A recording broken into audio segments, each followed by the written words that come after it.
ดำน้องสร้างมาทำให้มันดอนบางคนก็แดงเป็นบอนไว้หน้าสะอ่อนเมื่อยามเลี้ยวเห็นเบิ่งเป็นคนลาวแก้มขาวขาวนอนเนื้อเย็นเส้นผมสีดำบ่ค่อยเห็นนึกว่าเป็นคนต่างแดนผมดำนอกย้อมสีทองแบบเมืองนอกเบิ่งแล้วว่างามดูดอกแต่มันออกตำลาบ้านเฮา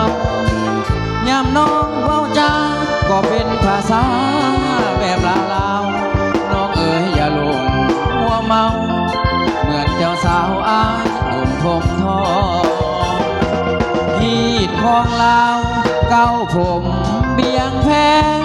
เคยมีมาตั้งแต่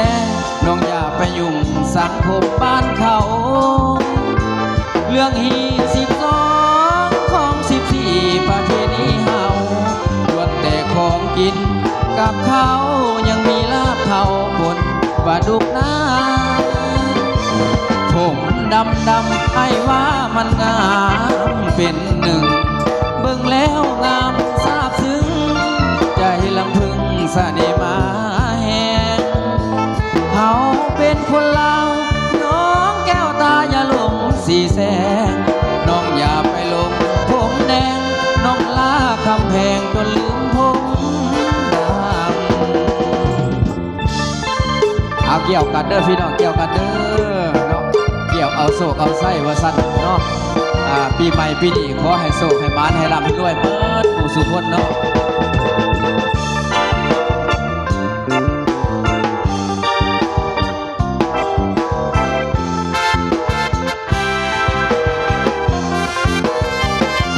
ฮี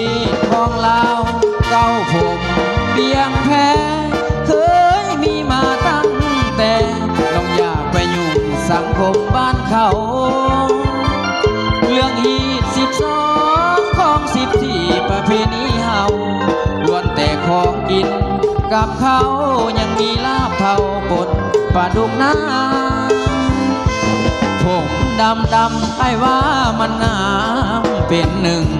เบิ่งแล้วงามซาบซึ้งใจลำพึงเสน่ห์มาแหงเขาเป็นคนลาวน้องแก้วตาอย่าหลงสีแสงน้องอย่าไปหลงผมแดงน้องลาคำแพงจนลืม